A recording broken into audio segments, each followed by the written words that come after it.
और उसने उसका नाम क्या रखा? यीशु। और उसने उसका नाम यीशु रखा। के लिए आप किसके लिए आए हैं? उसका शुक्र अदा करने के लिए, उसके लिए आए हैं। तो सबसे पहले अपने ईमानदार होने के लिए तालियां जोर से बजाएं।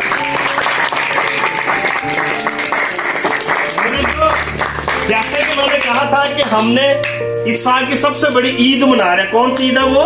मुकद्दसा मरियम खुदा की। अगर हम इस बात को नहीं मानते तो फिर हम क्रिश्चियन कैथोलिक मुकद्दसा की 4 बड़ी बातें हैं जो मानने से कैथोलिक बनते हैं। पहली, मुकद्दसा मरियम खुदा की। दूसरा, मुकद्दसा मरियम का बेदाग हमल में लिया जाना। तीसरा, मुकद्दसा मरियम का कुंवारी होना हमेशा के लिए। चौथा, मुकद्दसा मरियम का आसमान। ये 4 डोगमे हम मुकद्दसा मरियम। अगर हम इसको नहीं मानते तो हम कैथोलिक। जो आज न्यू ईयर है, मैंने बताया 3 खुशियां। एक तो हम क्रिसमस में भी जा रहे हैं, फिर नया साल आ गया, फिर मुकद्दसा मरियम की एक ईद आ गया। तो 3 खुशियां हमें एक साथ आ गई हैं। फिर मैं चाहता हूं इसके बाद हमें मौका नहीं मिलने वाला। मैं चाहता हूं हम सारे घुटने होंगे, क्योंकि हम सब सिनर, आप भी मैं भी। तो हम सब घुटने होंगे, भाई आप गाएं के बिल गाएंगे 27 अंतरा। तो हमने जितने भी गुनाह किए हम सब अपने गुनाहों से खुदा से माफी मांगेंगे। तो ये साल दोबारा नहीं आने वाला। आई विश, मैं उम्मीद करके आप सब घुटने हो। अगर तो आपने गुनाह नहीं किए तो फिर आप बैठे रहे ऐसे ही। अगर तो आपने गुनाह किए हैं तो फिर आप घुटने हो। तो हम सब जो भाई गीत गाएंगे, हम उन गीतों पर फोकस करेंगे, आंखें बंद करके उन अल्फाजों पर गौर करेंगे। हम सब अपने हाथों को जोड़ेंगे, आंखों को बंद करेंगे, सर को झुकाएंगे।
यीशु मसीह का लक़ब आपको याद है कोई?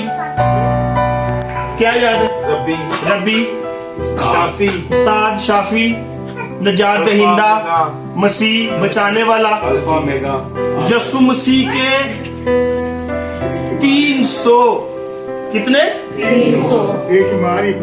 300 लक़बात है जो बाइबल मुक़द्दस में यीशु मसीह को जिस नाम से पुकारा गया। उस्ताद, रब्बी, एलाइजा, बचाने वाला, नजात दहिंदा, मसीह, अच्छा चरवाहा, दरख्त, चार रोशनी मैं हूं, हक राह, जिंदगी मैं हूं। तो यीशु मसीह को 300 अल्फाज से पुकारा गया, लेकिन बंदा एक ही है, यीशु। मुकद्दसा मरियम को भी बड़े लक़बात दिए गए हैं, जिनमें से मैंने आपको बोला कि एक तो है मुकद्दसा मरियम खुदा की, फिर मुकद्दसा मरियम बेदाग कुंवारी, ये भी मुकद्दसा मरियम का लक़ब है। फिर जब हम लतानिया पढ़ते हैं तो लतानिया में बड़े मुकद्दसा को लक़ब दिए गए हैं। संदूके शहादत, माँ कुंवारियों की, माँ शहीदों की, माँ गुनाहगारों की। तो ये मुकद्दसा मरियम को लक़बात दिए गए हैं। तो इसमें उन लक़बात में एक सबसे ज्यादा फेमस जो हम लकबात है वो ये है, मुकस्सा मरियम खुदा की। अच्छा, कुछ लोग ये लकब ना जो हमें ऐसे नहीं मिला गया, ये एक हिस्ट्री है इसकी 5वीं सदी में। कौन सी सदी में? 5वीं सदी। हाँ, मैं इसलिए कहता था कि आप जागते रहे। 5वीं सदी में लोगों ने तलाश किया कि मुकस्सा मरियम को खुदा की मां नहीं कहना चाहिए, ये कुफर है, ये गलत है। खुदा की कौन सी मां आ गई, खुदा की कौन सी बीवी है? तो फिर कौंसिल बैठी, बिशप बैठे पूरी दुनिया के, बात हुई बिशप ने, उन्होंने कहा कि नहीं, अगर तो यीशु मसीह, क्योंकि अगर कामिल खुदा है, अगर कामिल इंसान है, तो फिर मुकस्सा मरियम, फिर यीशु मसीह को ये कहना मुकस्सा के खुदा की मां तो कहना बुरी बात नहीं है। ये ईमानदार बंदा समझ सकता है, बेईमान बंदा उसके लिए कुफर है जो बेईमान है। जो ईमानदार बंदा जो कहता है कि यीशु मसीह खुदा है, वो कहेगा हाँ मुकस्सा मरियम उसकी मां है, यानी खुदा की मां। तो फिर कौंसिल ने क्या किया, सारे एग्री हो गए, सारे बिशप पूरी 5वीं सदी के ने कहा कि चलिए हम ना 1 साल मुकस्सा मरियम के कुछ चर्चिस उनको नाम देंगे मुकस्सा मरियम का, अगर तो कोई हमें मौजूदा हुआ या कोई तरक्की हुई तो फिर हम आगे बढ़ाएंगे। तो एक साल के बाद कलीसिया में तरक्की हुई, फिर रोम में मुकस्सा मरियम का पहला बसिलिका बना। रोम में जहाँ पोप होते हैं, मुकस्सा मरियम का वर्जिन मैरी बसिलिका बसिलिका कहते हैं बहुत बड़ी ज़ियारतगाह, जैसे हम जाते हैं ना मुकस्सा मरियम की ज़ियारत करने मरियमाबाद, ऐसे वहाँ पे बहुत बड़ा चर्च बना जहाँ पे लोग ज़ियारत करने जाते, लोगों को शिफाएं मिलती थी। तो फिर उन्होंने कहा कि नहीं, मुकस्सा मरियम रियली इसका भी किरदार है। तो फिर उन्होंने कहा कि हाँ मुकस्सा मरियम खुदा की। तो फिर कुछ लोगों ने कौंसिल गुजरने के साथ साथ कुछ लोगों ने 16वीं सदी में आगे तराश करना शुरू कर दिए, नहीं पा खुदा की मां। अगर चलो अगर बिशपा ने कहता है, फादरा ने कहता है, पोप ने कहता है, अगर कैथोलिक कलीसिया ने कहता खुदा दी मां, ते बाइबल की कहती है, सानू बाइबल च भी दस के दसो ना, ये अपनी ना ना मां दी गल्लां करी जाओ। तो फिर हम पढ़ते हैं ईशा नबी में भी बाबू जान जी बहुत ईशा ने भी बड़ी हमें बातें की हैं, लेकिन बाइबल की मगर नहीं 2 हवाले तो ना हवाले तो बड़े हैं।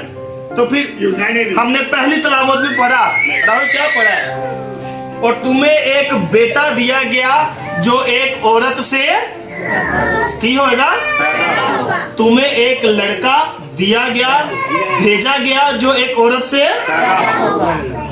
वो लड़का कौन है और वो औरत कौन है, वो कुंवारी कौन है? तो ये साइड खुदा कह रहा मैं अपना बेटा भेजूंगा जो एक औरत से पैदा होगा।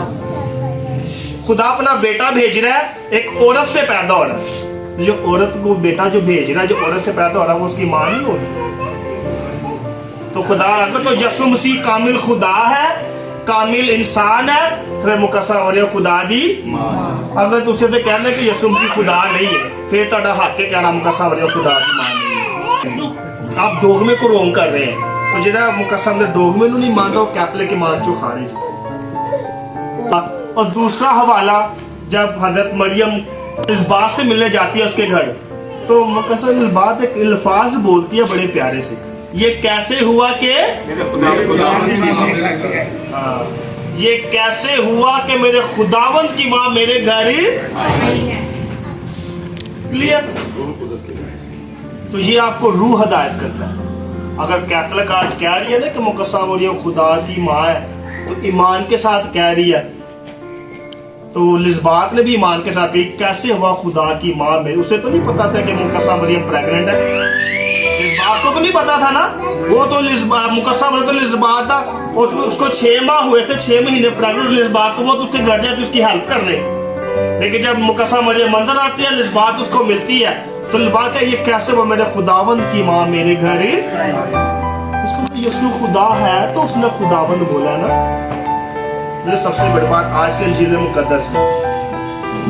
और फरिश्ते ने नाम दिया कि तो इसका नाम क्या रखना, यीशु का मतलब पता आपको कि यीशु का मतलब वो इमैनुएल का मतलब है। यीशु का मतलब अबू जी, यीशु का मतलब अच्छा वो इमैनुएल का मतलब होला भाजी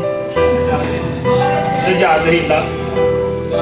यीशु का मतलब है, इंग्लिश में हिब्रू में कहते हैं गॉड सेव। कि गॉड सेव, खुदा बचाता है। यीशु का मतलब यही है, खुदा बचाता है। तो तू इसका नाम यीशु रखना, कोई और नाम नहीं रखना जी, क्योंकि यीशु का मतलब ये खुदा बचाता है। तो यीशु खुदा है तो सब तो ना रखे ना कि यीशु ना रखना ना, खुदा बचाता है। और जो लकब मसीह देता है, यीशु मसीह का वो लकब है। यीशु मसीह का सही नाम यीशु ही है, मसीह उसका लकब है, मसीह से उसको पुकारते हैं हम। जो सही नाम है वो यीशु है, और यीशु का मतलब होता है खुदा बचाता है। तो जो मुकस्सा मरियम के पेट में यीशु है वो क्या है? फिर खुदा बचाता है, खुदा ही है। खुदा खुद। समझ आ रही मैं क्या कह रहा हूं? तो यीशु का मतलब ही यही है, खुदा बचाता है। जैसे कभी यीशु को हम कहते हैं हमारा निजात, कोई किसी नबी ने नहीं बचाया। यीशु मसीह निजात, बड़े नबी आए, बड़े पैगंबर होके होंगे, किसी ने नहीं बचाया। ये यीशु मसीह कहा गया यीशु ना रखना, क्योंकि निजात खुदा ही सानू बचाता है। असं किसी एक्सीडेंट होए तो कहना फिर सानू खुदा ने रखा, सानू खुदा ने बचाया, कहते हैं कि नहीं? तो यीशु का मतलब ही ये। तो मरीजों, आज छोटा ये लेक्चर हमें यही कह रहा है कि यीशु मसीह मुकस्सा मरियम जो खुदा की माँ है, हमारी सिफारिशें करती है अपने बेटे से। तो हमें ये मुकस्सा मरियम के शुक्रगुजार है, मुकस्सा मरियम के, जिसने इतना बड़ा फैसला लिया कि वो खुदा की माँ बने और उस माँ के जरिए हम निजात पाए।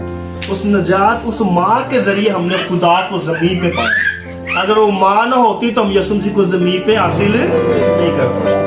तो माँ का शुक्र अदा करते हम, उसकी तज़ीम करते हैं मुकस्सा मरियम की, कि उसकी वजह से हमें खुदा मिला जमीन पे। उसकी वजह से हम आज कहते हैं कि मुकस्सा मरियम खुदा की माँ है। उसकी वजह से हम कहते हैं कि यीशु मसीह हमारा निजात दहिंदा है और यीशु मसीह हमारा। आपको खुदा की माँ होने की ईद, नए साल की ईद आप सबको बहुत ज्यादा मुबारकबाद की भरपूर ताकि